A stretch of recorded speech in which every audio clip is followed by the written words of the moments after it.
management, the bunk management, the keeping cattle eating a consistent amount of feed, managing them quietly, much more quietly than I'm talking.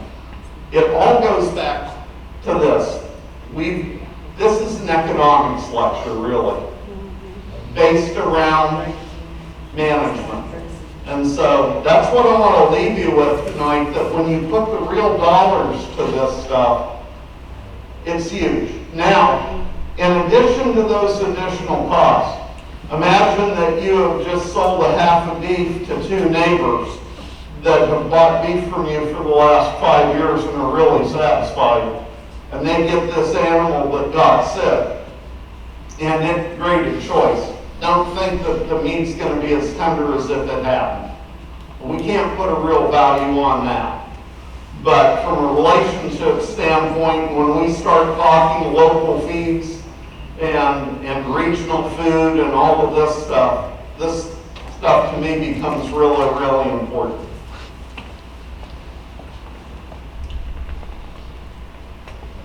My conclusions. Economic losses due to sick cattle are substantial. Multiple studies show long-term impacts of systemic inflammation caused by BRD. They have a negative impact on an animal's average daily gain, feed efficiency, days on feed, final weight, as well as decreased marbling, in some cases negatively impacting meat tenderness. We need to develop management strategies to keep animals healthy. It's preferential to merely allowing them to recover from a respiratory disease. The next two lectures are going to focus on a little more nutrition, a little more on technology and techniques that we use, and I hope you come back. I'll be glad to answer any questions.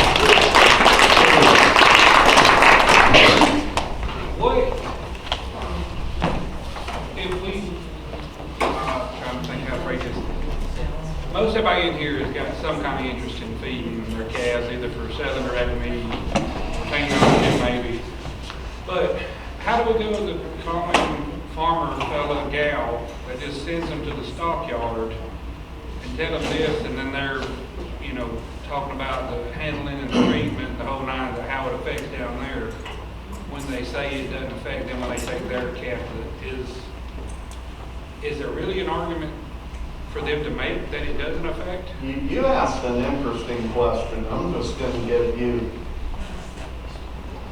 what I consider to be an honest, real-world answer. I'm not interested in trying to convince 80% of people with no profit motive how to do it differently, because I'm old and I don't have that much time left. In 15 years, if I'm chewing my napkins and thinking they're tasty, I'm not going to be giving these talks. What I want to do is I want to convince the top 10% of producers. Because the top 10% of producers will go to the coffee shop and they'll see their neighbors at church and they'll see a new truck and they'll see improved facilities and they'll see that you're doing something different. I won't teach them, y'all will. That's why I go into so much science that those people don't go into. Because I want you to have a book to look back on in 3 or 4 years and go, well, wait, he said something about that. And you teach them. This is just trickle down. But it gets built up from the top 10%. And half of producers are never going to care and never going to listen. And we can't do anything about that. When we market 50% of our cattle in the United States, weaned on the truck, going to the sale barn as bulls, we have a problem. Now, here's the thing. I know, I wish I had been smart enough 30 years ago to approach someone with money and ask them to go and partner with me on those, because if you know how to keep those cattle healthy, you can make a bazillion dollars doing that. You're not going to know their genetics, but if you can get them healthy and keep them healthy. I said something about minerals, and I'm going to talk about minerals even though it wasn't in the original thing. but I'm going to talk about fetal programming in one of these talks. Because this is not, you don't start marbling the day the calf is weaned. You start marbling by having the cow during mid-gestation when those adipocytes are formed in the fetus. In the second stage of gestation, they are determined then. Cow in a body condition score of 4, I don't care how good the bull you bought was. You can buy Young's Top Cut and manage that calf as badly as possible and get a select animal out of it. Or you can manage that cow appropriately and get primed. It is management. We put way too much emphasis on the bull. We forget the cow. And the cow is the key. The bull is an absentee father. Okay? That cow is doing all the work. She's providing all the nourishment to that fetus. She is determining the musculature of that calf. Why? Skeletal muscles are multinucleated, which means they have many nuclei. A cow that is a body condition score of 4 cow has about half the nuclei in skeletal muscles as a cow that is in body condition score 5.5. And the reality of it is, those calves with more nuclei have more DNA per muscle to expand, to grow. They are going to be more muscular. When that cow is in good body condition, she is going to produce a calf that is, quite frankly, getting more pre-adipocytes formed for intramuscular fat. Now, I asked earlier this evening, sorry, you're going to be here a little while longer. So I asked earlier this evening, what was better for that cow, grain or hay? And it's hay. And the other thing I didn't tell you is because, and we know this from gestational diabetes in humans. And the reality of it is, gestational diabetes in humans occurs often from really obese mothers that have a high caloric intake, poor nutrition from a mineral standpoint with cows. And we did this work at Ohio State. Amy Reduns, who works for Purina, did her PhD on gestational diabetes and fetal programming. And we found out that when you supplement a pregnant cow with corn, the resulting offspring have intramuscular fat cells that are less able to take up glucose, and they don't marble as well.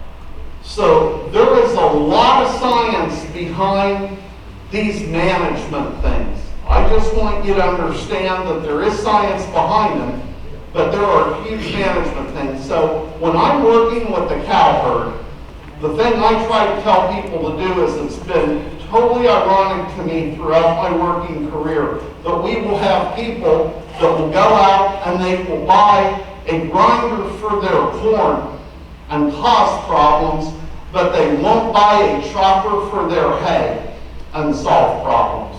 If you chop cut your hay, you can save 30% of your hay, because that's about the average that you increase the digestibility of hay by fracturing it and by causing a faster throughput through the rumen. You get the indigestible portion out there faster, so they get more nutrients and they can eat a little bit more. Yeah. I was going to ask you about the prevalence of insulin resistance and fatty liver disease in cattle. It's high.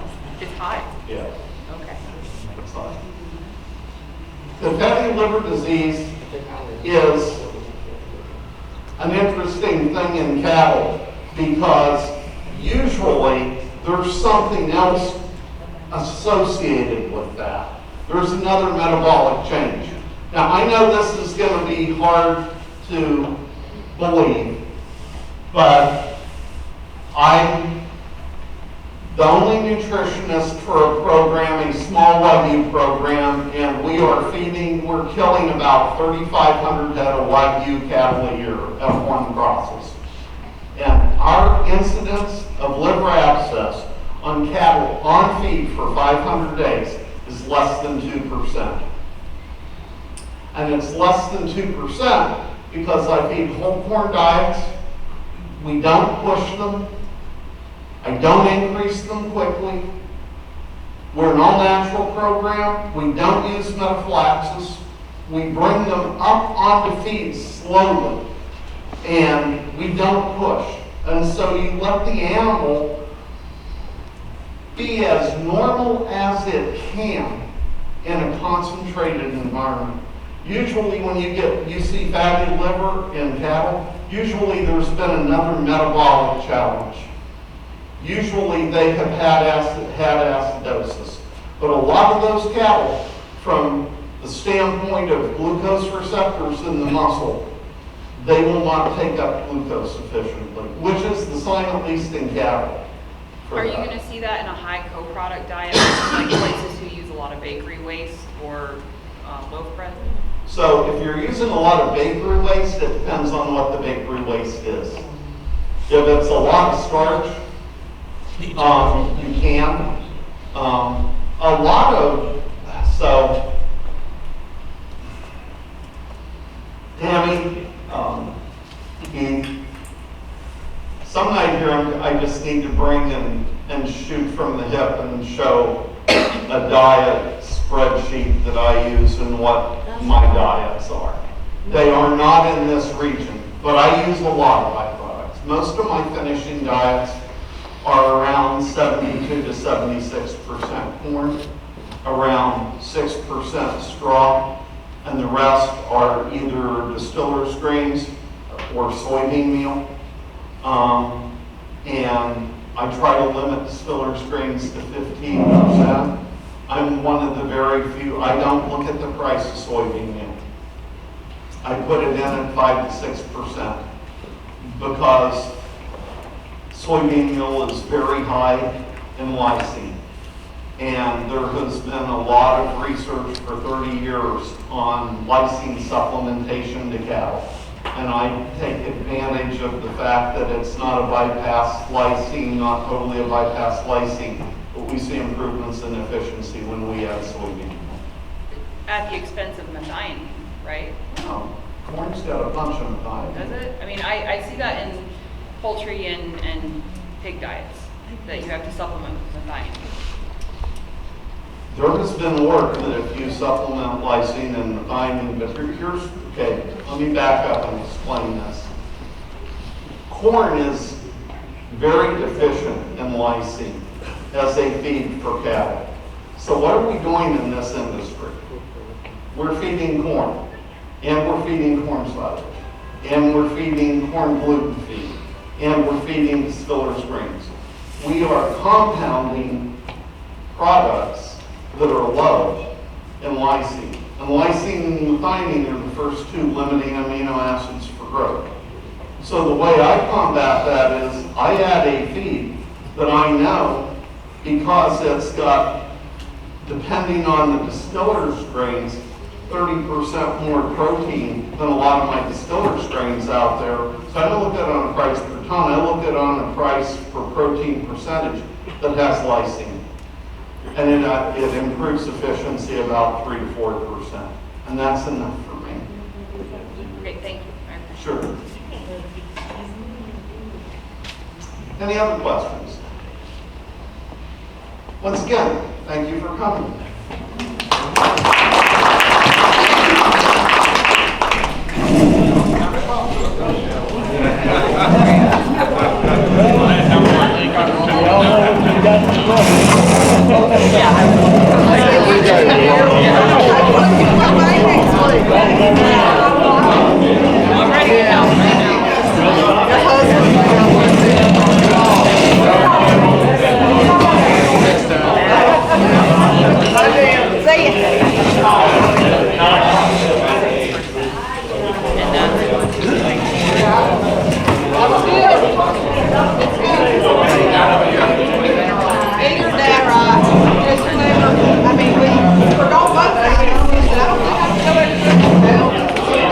All right.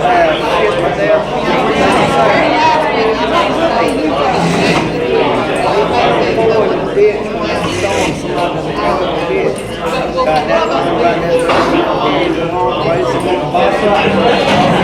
Got up by that high and then they get that boat.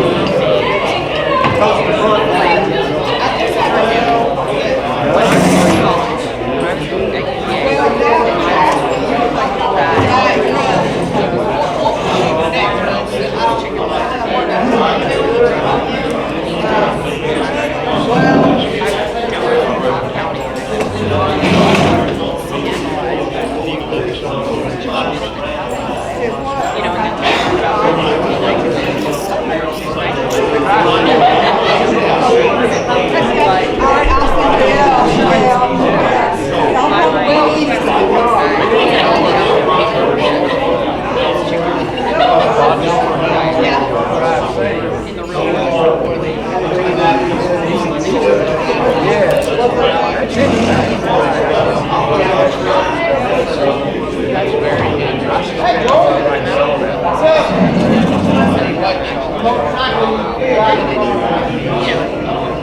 He gave out 4 talks within that just 2 hours in COVID. He said he gave out about 4 talks within this trip. I mean, he did. He drugs me out of the closet and long buried me. And then the organic just kind of reawakened me. Right. Right.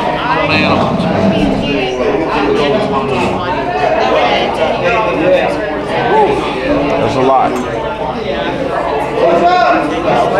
She closing the office down tomorrow? Tammy? Here? Yeah. I don't know. I saw it on the thing. Good Friday. Yeah? You closing? The county has not said anything about it. I mean, that's kind of always been one of those things where you kind of parent the county. Right. If the county tells you to close, Right. you close. Whether you want to take annual leave or not, It's been days when employees decided they wanted to go home and they chose to take leave. I came in and kept the door locked and answered the phone. Right. I'm gonna get ready to get on up the road here. We'll see y'all. All right, buddy. Snob, Ma'am. I mean Joel. Good. Good. Good crowd. Kind of like drinking from a fire hose, but Oh goodness. Lord. See, that cold got my fig tree. oh yeah. That says it's putting out, but it had already had leaves. Gone.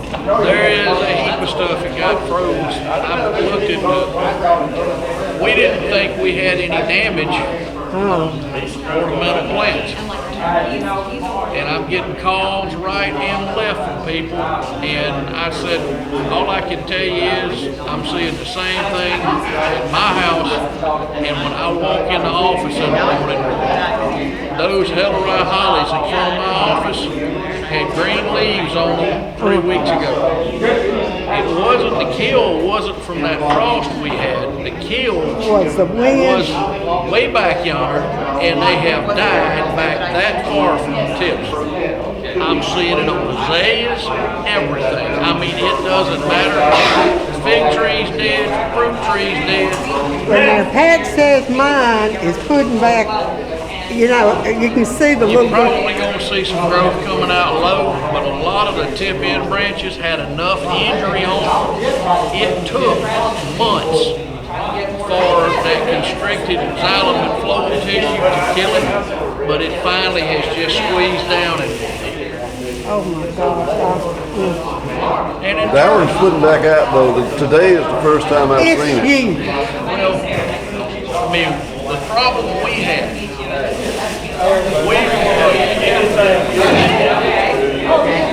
single digit for a total of about 36 hours. We were below freezing in December for almost 50 hours. So when you do that, you just, I wonder how bad the peach trees are hurt. if any of the peach trees in the fall line north are fruitless. I had people sending me pictures of peaches. What's wrong with my peaches? They're falling from the tree. And I looked at them, I said, they froze. You know what? They'll be Blueberries and peaches and plums, if it was from the fall line north, 100% Well, lost. you know they're gonna be high. Well, I talked to a friend of mine in Fort Valley at Lane Packing Company. I said, how bad you get hit? He said, my early bloomers, I'm probably 90% lost. He said, medium to late bloomers, he said, I might see 10%. But What they go percent on dry. the late bloomers? Medium and late bloomers, about 10, he said 10 to 15% lost. But the early bloomers, which some of your late peaches, your freestone late ones, are earlier bloomers Yeah, than the early peaches, which bloom later. yeah. So they got some varieties that, I like those red globes. that's a good old peach. Yeah. Well, we're gonna head to Hampton. Y'all be careful.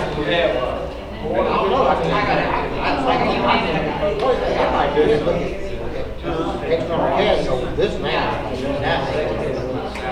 we're walking up on people,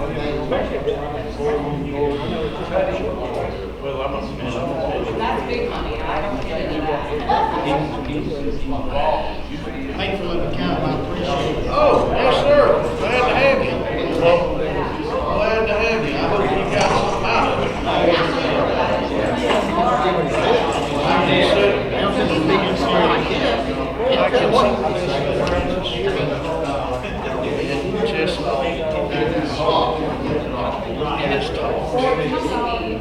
well, if they take, got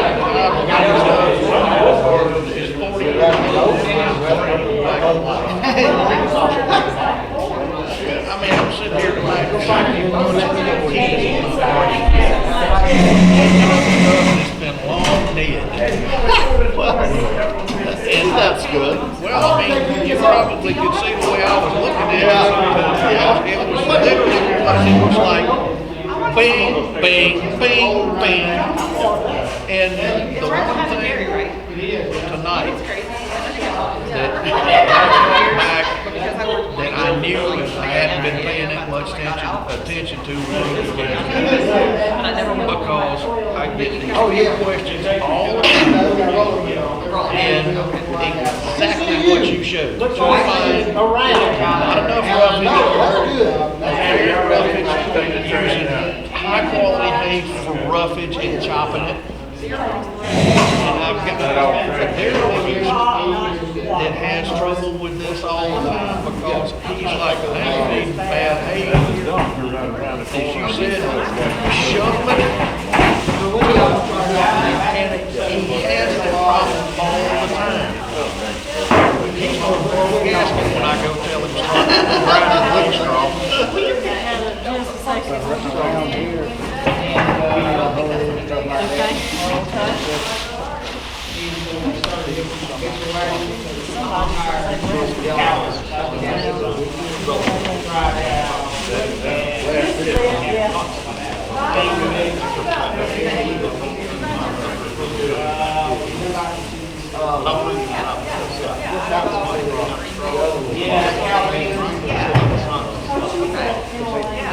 They send it in on a,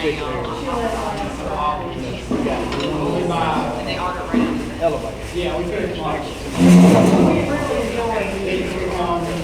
Hey, that's just a picture.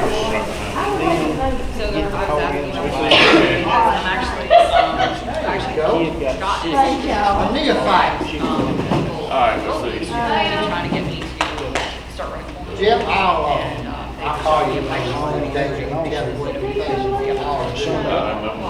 like, yeah, the numbers all. We can have a conversation. I still got to talk to him some, figure it out. I ain't figured it out. Well, I'm talking about stuff that you talking about, the grass. Yes. That stuff, we figured out. Yeah, so like, you know, got Yeah. Yeah, what we ought to do is do what Bob Wilson did. I'll keep that.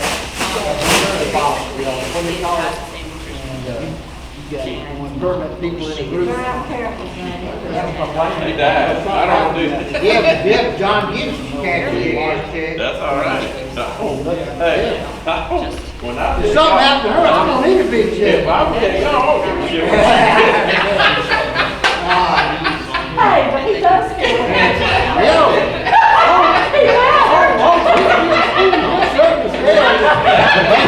Being broken, man. I mean, I know me bitches crying in chorus. That's a whole different part of it. I've been in both of them, but not the rich part. I've been in the low down part, the high down We part. can miss her with nice and flowers. A mom or Rosie. That's the way it goes. All right. Well, I'm not sure. Hey, y'all be careful, man. Yeah, we'll see y'all.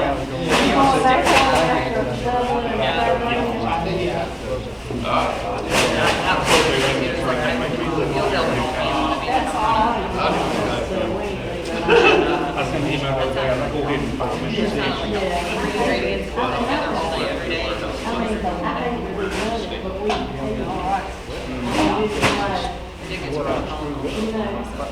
Yeah, and it's not something I can really give you, because I have my system. But like I said, this is. We can't really be like, here, hit me. So then I gotta go fix it, because it ain't been mine. I think there's a hammer mill. All right, well, that was just being like a. You know, I will let you know.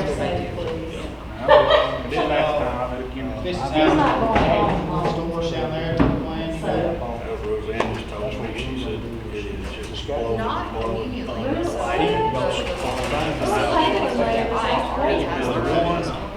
Like, Behind the other, lined up, running southwest and northeast, and they've been all coming right over there. We didn't get this.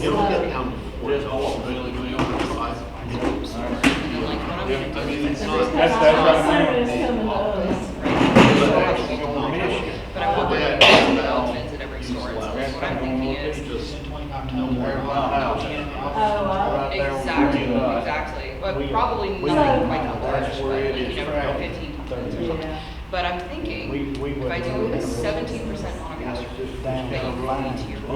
all okay, I'll pull it, hog and hen, you know, and so it's a monogastric, 17%, right? That does and if you really want to supplement some extra calcium, you're going to throw out, you know what I'm saying? You never come. Oh, yeah, instead of using one, The few of us that do it, then you're gonna do it. Yeah. Yeah, it probably needed to be stretched out to 6 weeks anyway. Well, you said something about. I had kids from up in Kentucky that dialed in last week, he said he couldn't, he was busy tonight. You do 17% monogastric. And, A bin for whole. so, 40% he said, just his introduction, he had more questions than he could think about what he was doing. And they were, you know, he said, we're up to our ears in corn. And he said, we're trying to feed about 25, 30 head of cows a year. And local beef sales. And, That's. you know, he said, I'll get some liquid molasses. You know, he said, the notebook and all that is just gonna be the one of the biggest helps he's had. Range cubes. Jay Stone, the agent up there in Christian, called me, he said, Keith, he said, y'all do one of these again, let me know in advance. He said, I'll share it up here in my big meeting. He said, I'll put 100 people in there.